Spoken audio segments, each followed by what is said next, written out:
Se levanta el receso decretado entre la presente audiencia.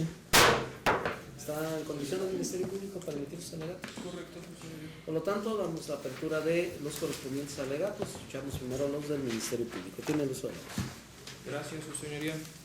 Esta Fiscalía se comprometió en los alegatos de apertura a probar más allá de toda duda razonable, entre otras cosas, que el día 7 de julio del año 2018, la víctima, Víctor Manuel Aguilar Díaz, se encontraba en la colonia Loma Linda o el Huizache, en Tangancícuaro, visitando a su hermana, lugar del cual fue privado de la libertad por diversas personas. Así como también, entre otras cosas, como lo señalé, se alegó en los alegatos de apertura que el día 15 del año 2018, el día 15 de julio del año 2018, José Ramírez Narciso, la diversa víctima, también se encontraba en su domicilio ubicado en calle Calzada del centro número 6 en Chilchota, Michoacán, lugar del cual también fue privado de la libertad por diversas personas, y que ambas personas fueron trasladadas hasta un lugar que era conocido como el Cerro de los Nogales, lugar donde estuvieron cautivos y además estuvieron siendo torturados por diversas personas. También en los alegatos de apertura se manifestó que se probaría más allá de toda duda razonable que el 16 de julio del año 2018 estas personas lograron ser rescatadas por agentes de la Policía Michoacán cuando se encontraban precisamente caminando por el mismo cerro en el cual se encontraban en cautiverio, y que los elementos de la Policía Michoacán lograron, en el ejercicio de sus funciones, lograron rescatar a estas personas. Es bien cierto, honorable tribunal,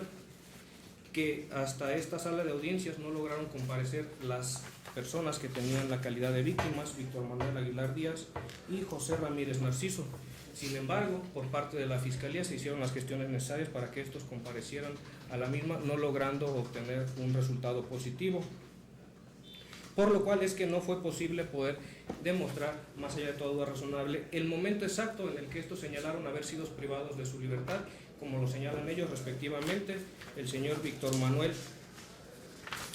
y el señor José Ramírez Narciso, el día 7 de julio y 15 de julio del año 2018 respectivamente. Sin embargo, sí se logró demostrar, más allá de toda duda razonable, que el día 16 de julio del año 2018 estas personas lograron ser puestas en libertad por agentes de la Policía Michoacán, y ellos así, su señoría, porque ustedes lograron inmediar los testimonios de 3 agentes de la Policía Michoacán: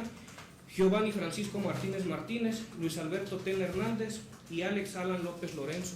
quienes fueron congruentes y consistentes en señalar efectivamente que el día 16 de julio del año 2018, aproximadamente a las 23 horas con 30 minutos, ellos se encontraban de recorrido en las brechas de Tangancícuaro, precisamente señalaron ellos que en el Cerro de los Nogales de Tangancícuaro, Michoacán, que en un momento determinado se percataron de la presencia de 2 sujetos que viajaban a bordo de una motocicleta, los cuales, al notar la presencia de los mismos, trataron de evadir la presencia de los policías, tratando de huir de ese lugar. Los 3 policías fueron consistentes en señalar esta situación y que en un momento determinado lograron cerrarles el paso y asimismo lograron la detención de ellos. Por su parte, el elemento Giovanni Francisco Martínez Martínez refirió que él se encontraba de recorrido en compañía de otros 4 compañeros, que inspeccionó la moto en la que viajaban estas personas y que logró asegurar además a quien dijo llamarse Juan Manuel Lira Horta, que esta detención se efectuó precisamente en el Cerro de los Nogales de Tangancícuaro, Michoacán, y que le localizó, entre otras cosas, 4 bolsas transparentes con sustancia aparentemente de narcótico. Por otro lado, Luis Alberto Ten Hernández fue muy conciso en señalar también que él logró asegurar a quien dijo llamarse Andrés Zamudio Mata, a quien le localizó 29 bolsitas también con sustancia de narcótico, refiriendo además, siendo consistente en que su compañero Giovanni fue quien revisó la motocicleta, mientras que Alex Alan López Lorenzo fue la persona que en todo momento estuvo encargado de brindar seguridad perimetral. No pasa desapercibido y sí se justificó, demostrándose más allá de toda duda razonable que además del aseguramiento y detención que hicieron de estas 2 personas, refirieron ambos que también pudieron encontrar metros más adelante a 12 individuos que se encontraban maniatados que estas personas, además de los señores Andrés Zamudio Mata y Juan Manuel Lira Horta, fueron trasladados a la Fiscalía Regional de Zamora, puestos a disposición por lo que vean las personas que iban en calidad de detenidos, mientras que las personas que iban maniatadas, pues para que se les brindara la atención médica correspondiente. Refirió uno de ellos, y es bien cierto, Luis Alberto Tena Hernández, que no se percató si estas personas que llevaban la calidad de víctimas al haberlos encontrado maniatados habían recibido atención médica, pero sí señaló que las cuatro personas habían sido trasladadas a la Fiscalía Regional de Zamora. Por su parte, Giovanni Francisco Martínez también refirió que había esos dos masculinos a 2 metros de donde lograron hacer o realizar la detención de los señores Andrés Zamudio Mata y Juan Manuel Lira Horta, que estos estaban atados y presentaban indicios de tortura. No pasa desapercibido que también manifestó que estos le refirieron que estaban en el cerro y que además los estaban torturando. Todo esto, señoría, puede justificar de manera circunstancial precisamente ese hecho del cual nos hemos hecho cargo a lo largo de este desfile probatorio, justificándose pues así el delito del secuestro agravado al cual se ha hecho referencia y se sostiene la acusación. Pues no pasa desapercibido que aun y cuando no se justifiquen los momentos exactos en que estas personas fueron privadas de su libertad, al no haber comparecido las víctimas directas, quienes nos pudieron haber dado cuenta directa de ello, también es cierto que de manera circunstancial y referencial esta información sí se justifica, porque estas personas sí fueron encontradas en el lugar donde ellos habían dado cuenta, es decir, en el cerro de los Nogales de Tangancíparo, Michoacán, porque así dieron cuenta los elementos de la policía de Michoacán, y que además sí mostraban signos de tortura, además de que los encontraron ellos aún maniatados, justificándose y demostrándose más allá de toda duda razonable precisamente el delito de secuestro agravado, porque en ese momento, cuando los policías encuentran a las víctimas, aún se encontraban privados de su libertad deambulatoria, es decir, la capacidad de poderse mover libremente de un lugar a otro, y ello es así porque estas personas estaban maniatados. Esta información, señoría, no fue aislada, se corroboró también de manera circunstancial con el testimonio de la perito médico forense, la doctora Darinka Alondra Castro Hernández, quien en un primer momento nos justifica que efectivamente las víctimas sí fueron trasladadas a la Fiscalía Regional de Zamora, tal y como lo advirtieron los elementos de la Policía de Michoacán, que esos informes médicos los realizó el 17 de julio del año 2018, que los practicó a quien dijo llamarse José Ramírez Narciso y Víctor Manuel Aguilar Díaz. Ustedes escucharon puntualmente la condición física en que ella manifestó que se encontraban estas personas, lo cual hace patente precisamente que sufrieron lesiones en su anatomía corporal, y ello precisamente del cautiverio en el que estuvieron mantenidos por parte de las personas que hasta este momento se señala como personas que fueron detenidas el día 16 de julio del año 2018, Andrés Zamudio Mata y Juan Manuel Lira Horta. Ello es así porque logró establecer por parte de Víctor Manuel Aguilar Díaz, una de las personas que tenían la calidad de víctimas, que en el interrogatorio directo le manifestó que había sido agredido físicamente el día 7 de julio, aproximadamente a las 13:30. Por su parte, en el interrogatorio que ésta efectuó también con José Ramírez Narciso, también le dijo haber sido agredido el 16 de julio del año 2018. Además, quedó debidamente de manifiesto que las lesiones que presentaba Víctor Manuel Aguilar Díaz tenían una evolución que guardaba correspondencia con el día 7 de julio del año 2018, es decir, el momento específico en el que él mencionó haber sido privado de su libertad y que fuera donde recibió las primeras lesiones. Por su parte, se dio cuenta también de un informe en materia de psicología practicado a José Ramírez Narciso por la perito psicóloga Marlene Nayeli García Contreras, quien entre otras cosas manifestó con independencia de que no presentaba daño psicológico, sí presentaba presión, presentaba ausencia de defensa psicológica y que presentaba características de una persona agredida, así como un grado de afectación, y que de acuerdo a la narración referida sí pudo haber sido privado de la libertad tal y como él lo había referido. Por su parte, los especialistas en criminalística de campo, Jacaranda y Manuel García Bastida, únicamente se abocó a realizar lo que fue la inspección al lugar donde aparentemente habían sucedido estos hechos, corroborándolo, pues esto es así porque es el lugar al cual habían hecho referencia las víctimas y que además hicieron referencia los elementos de la Policía de Michoacán. Efectivamente sí existe y es el lugar denominado como Los Nogales en Tangancícuaro, Michoacán, y corresponde a las características del camino de terracería Predio Cerril, donde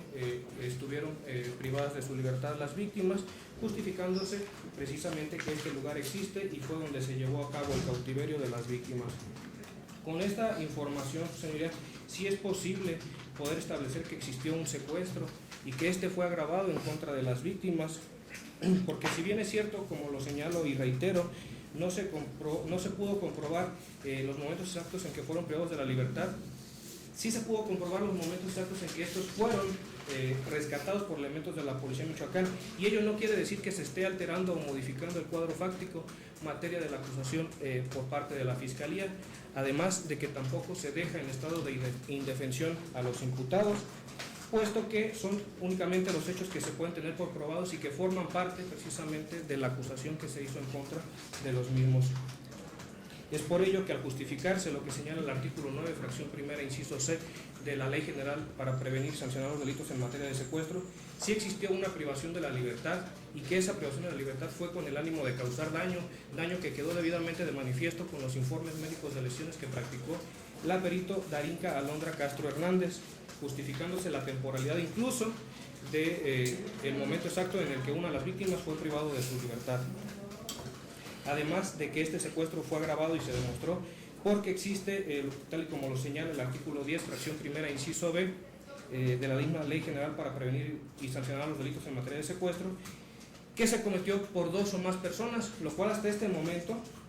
quedó debidamente comprobado y que además, como señala el inciso C del mismo arábigo ya invocado, se realizó con violencia, pues todas las lesiones que sufrieron estas víctimas, además de haberse encontrado aún cuando fueron rescatados, maniatados, pues se puede advertir que esta fue realizada con violencia por parte de los activos. Por otro lado, sin que pase por desapercibido, se pudo justificar más allá de toda duda razonable la responsabilidad, al menos de las personas que fueron detenidas en flagrancia, tal y como dieron cuenta los elementos de la Policía Ministerial Giovanni Francisco Martínez, Luis Alberto Tena Hernández y Alex Alan López Lorenzo, la participación de Juan Manuel Lira Horta y Andrés Zamudio Mata en su calidad de coautores materiales en términos del artículo 13 del Código Penal Federal, pues estos se encontraban presentes en el mismo lugar donde se encontraban las víctimas y que además, al percatarse de la presencia de los elementos de la Policía de Michoacán, estos intentaron huir del lugar y a 2 metros aproximadamente, como dieron cuenta los policías, se encontraban las víctimas, es decir, no había ninguna otra persona en ese lugar que aparentemente haya sido quienes estaba ocasionando esa privación de la libertad a las víctimas. Es por todo ello, su señoría, que esta Fiscalía insiste en que se ha demostrado lo ya antes señalado y que al momento de que ustedes tengan a bien resolver en definitiva se dicte el fallo condenatorio respectivo. Es cuanto. Asesor jurídico. Gracias, señor. En mayor de los relatos de la Fiscalía, señor. ¿Y defensa? ¿Quién gusta tomar primero el uso de la voz?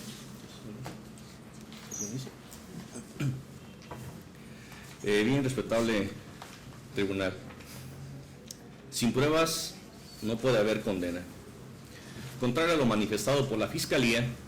no comprobó el cuadro fáctico de su acusación ni de su alegato de apertura, ni siquiera de manera presunta, ya que no se acreditó que mi defendido, Jesús, hubiese cometido privación de la libertad de persona alguna con el objeto de causarle algún daño o perjuicio, ni que mucho menos se haya calificado esa conducta inexistente, obrando en equipo o en grupo, o realizado con violencia, por lo que nos encontramos en una gran insuficiencia probatoria del desfile probatorio que presentó la Fiscalía. Y ello es así, ya que de los testigos que desfilaron en el presente juicio, respetable tribunal, la testigo médico Darinka Alondra Castro Hernández simplemente refirió que realizó un dictamen médico de lesiones de los sedicentes ofendidos. En el contrainterrogatorio refirió que las lesiones que presentaban las personas de iniciales JRN, no le consta cuál fue el motivo de esas lesiones,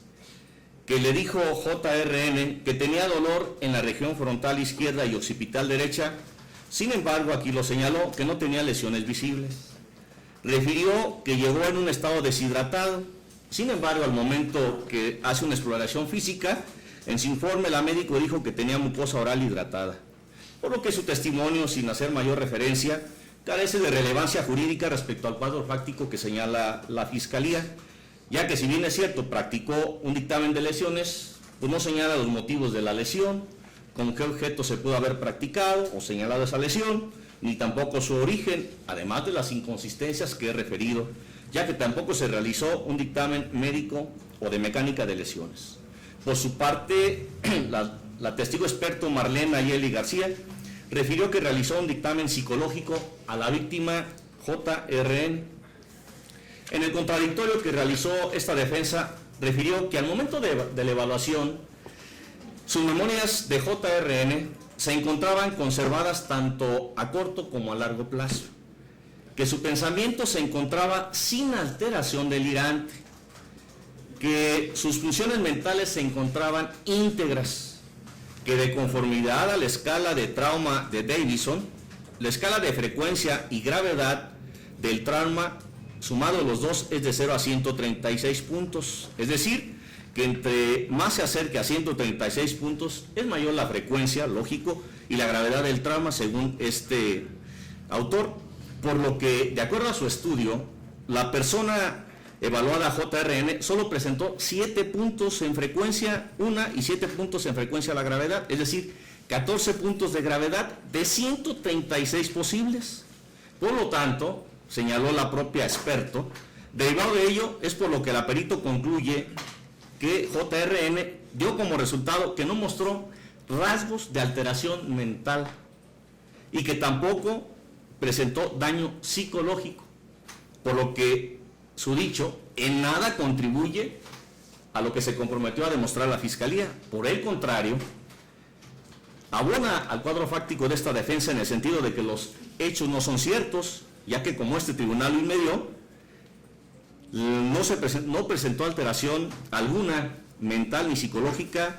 el que supuestamente fue secuestrado por un grupo de personas y fue además violentado. No presentaba ninguna alteración en ese tenor. Por su parte, la testigo experto Jacaranda Yunuen García Bastida refirió que realizó una inspección ocular al lugar de los hechos con el objeto de encontrar indicios que asociaban o que pudieran asociar al hecho. Al contrainterrogatorio manifestó que el dictamen que emitió lo relacionó al lugar de los hechos porque así se lo refirió una de las víctimas, sedicente víctima, JRN, que encontró en el lugar una carcasa y una estructura metálica en el lugar, que no obstante de que encontró esos objetos,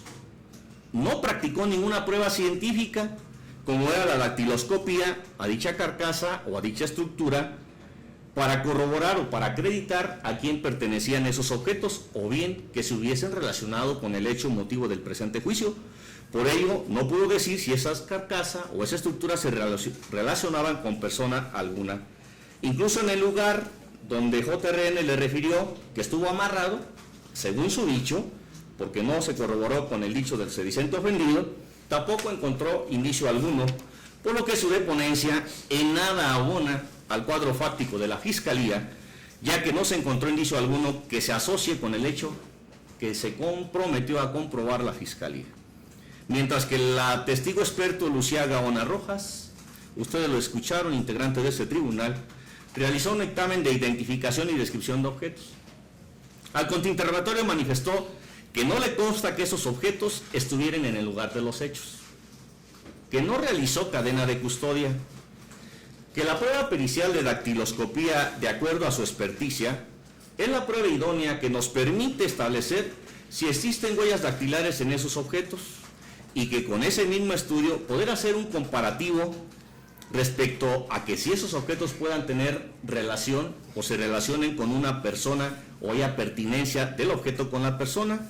y que no le practicó ningún estudio de dactiloscopía a esos objetos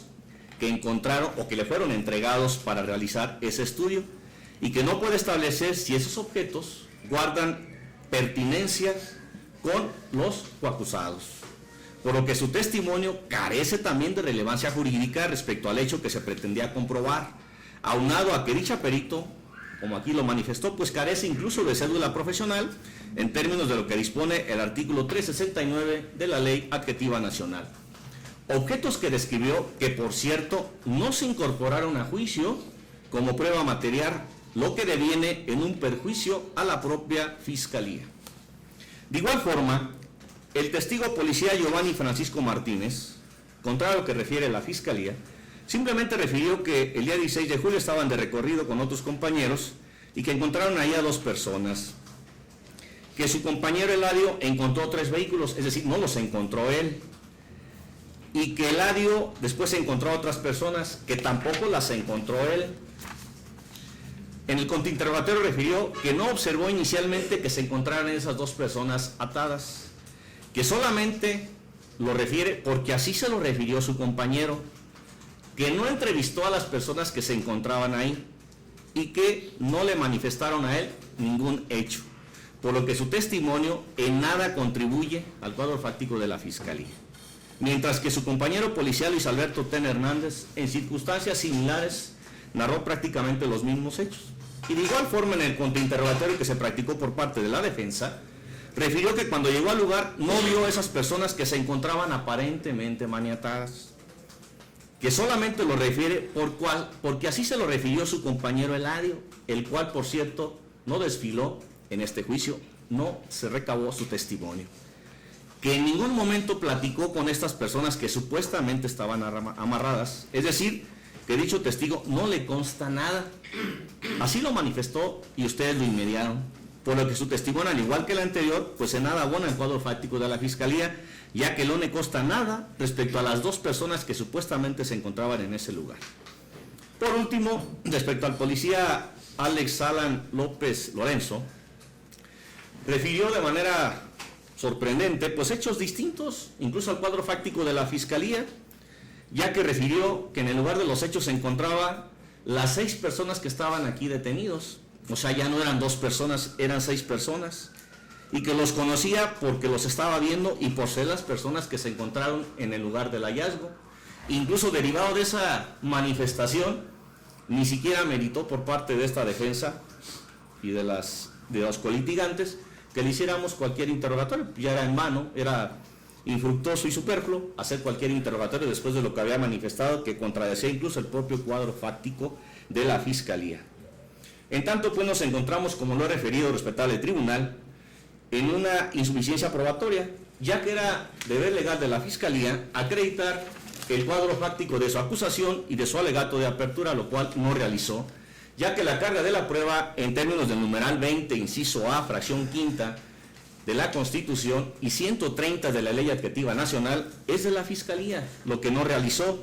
ya que ni siquiera incorporó a juicio los objetos que supuestamente se localizaron en el lugar de los hechos, ni tampoco los hechos fueron corroborados por los supuestos víctimas, ya que no comparecieron a juicio. Esto es pues que para tener por comprobado el delito de secuestro agravado y la plena responsabilidad de mi defendido, debe existir en primer orden por lo menos acreditado el tipo penal, lo cual ni siquiera está acreditado, lo que en la especie no ha acontecido,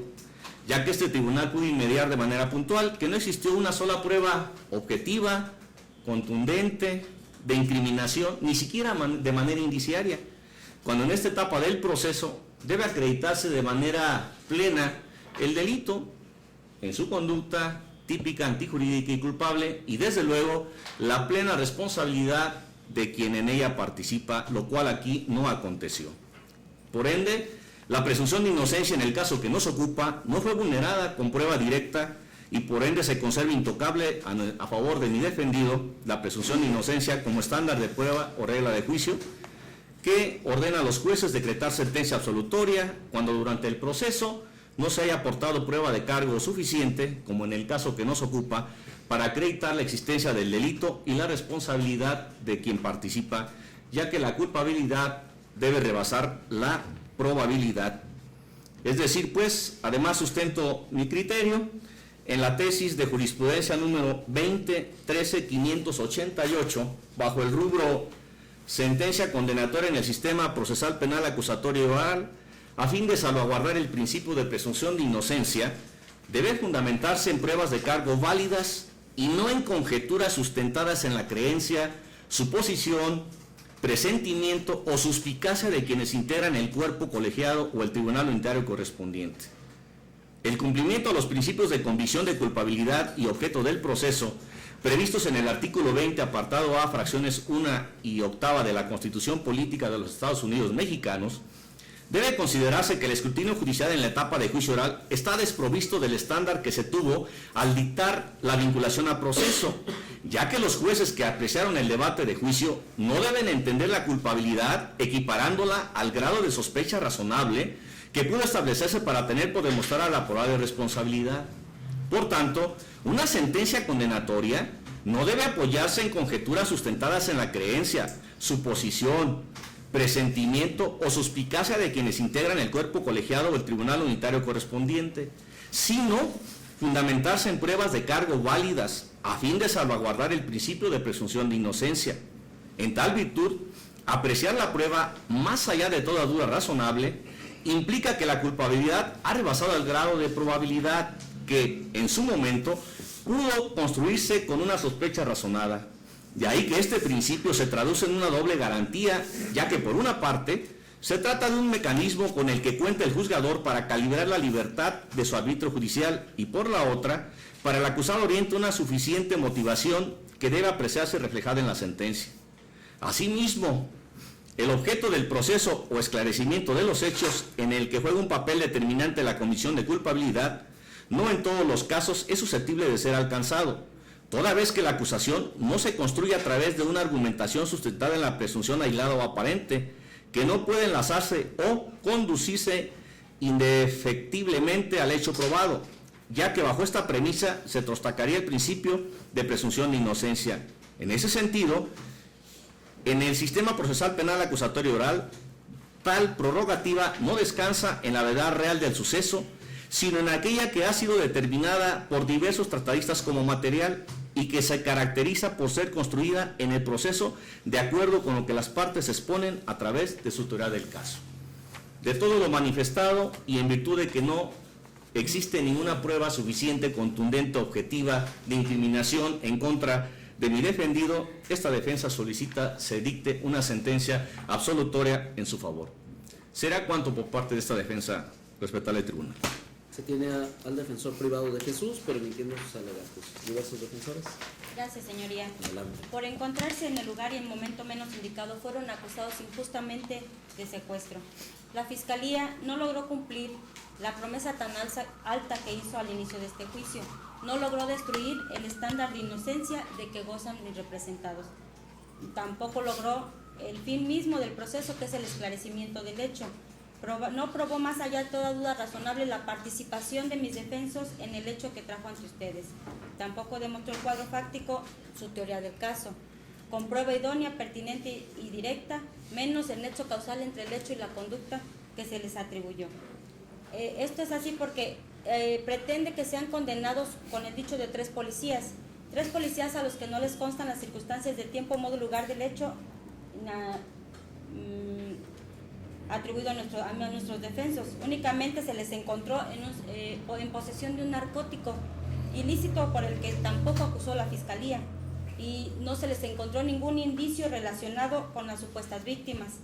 Estos testigos resultan ser referenciales. Ante la insuficiencia probatoria, honorable tribunal, esta defensa solicita se dicte una sentencia absolutoria. ¿Sería cuánto? Se tiene a la defensa de Andrés y de Juan Manuel, permitiendo sus alegatos. Adelante, defensor. Gracias, María. Honorable tribunal, como esta defensa lo anunció en los alegatos de apertura, que la Fiscalía no podría probar más allá de toda duda razonable la plena responsabilidad de mis defendidos en el hecho por el cual se les trajo a juicio. Pues bien, del desfile probatorio, solo la Fiscalía pudo probar las lesiones de las víctimas, no así la causa de las mismas, porque pues, bien pudimos inmediar que de esto dio cuenta la perito médico forense Darinka, y también únicamente probó nada más la inspección del lugar del hecho, así como los indicios encontrados y los lugares inspeccionados. Así también como con la perito Lucía Gaona, únicamente nos da cuenta de los objetos que ella inspeccionó, pero que únicamente nos da cuenta de la descripción de las mismas. Además, pues, de los testimonios que desfilaron ante su presencia, estos son ineficaces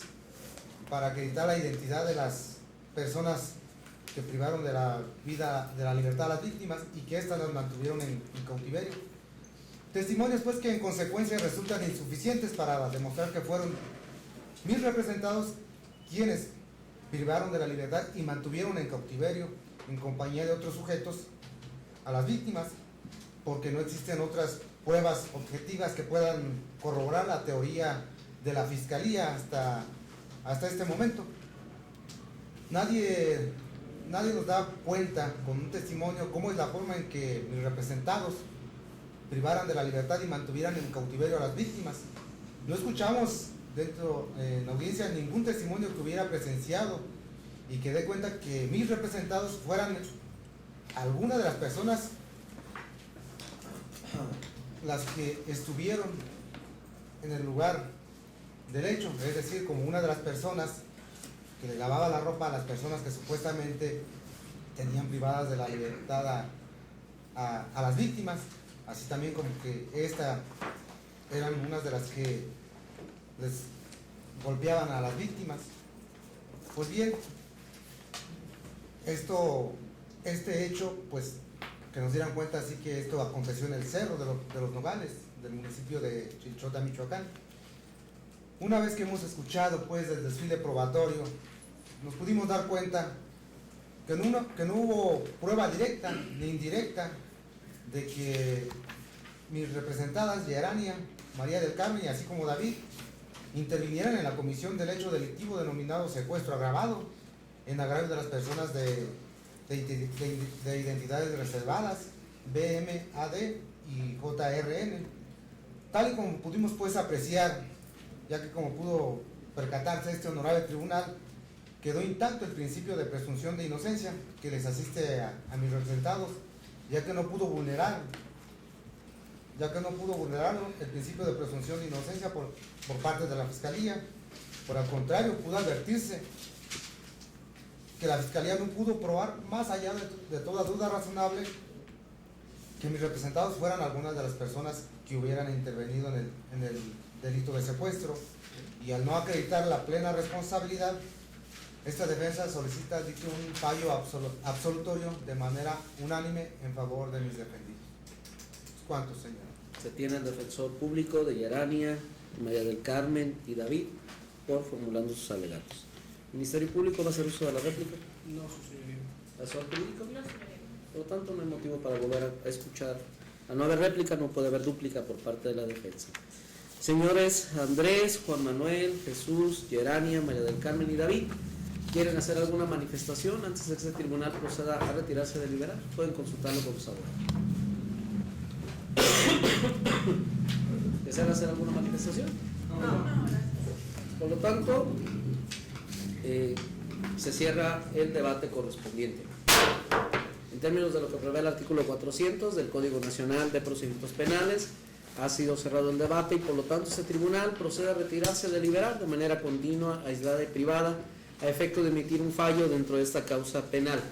Estimamos aproximadamente que vamos a emitir este fallo en 40 minutos. Por lo tanto, les pedimos que estén atentos y disponibles en esta temporalidad. Les pedimos una disculpa si requerimos mayor tiempo. Y en caso de que sea menor, pues también informaremos por medio del área administrativa. Pido que estén disponibles, dejen sus datos o alguna forma de localización al área administrativa para que estemos en condiciones de poder emitir este fallo. Antes de retirarnos, ¿tiene alguna solicitud de las partes, agente del Ministerio Público? Ninguna, su señoría. ¿Asesor jurídico? No, señoría. ¿Respectivos defensores? Ninguna acción, pues. Ninguna, señoría. Ninguna. Por lo tanto, procedemos a retirarnos a deliberar.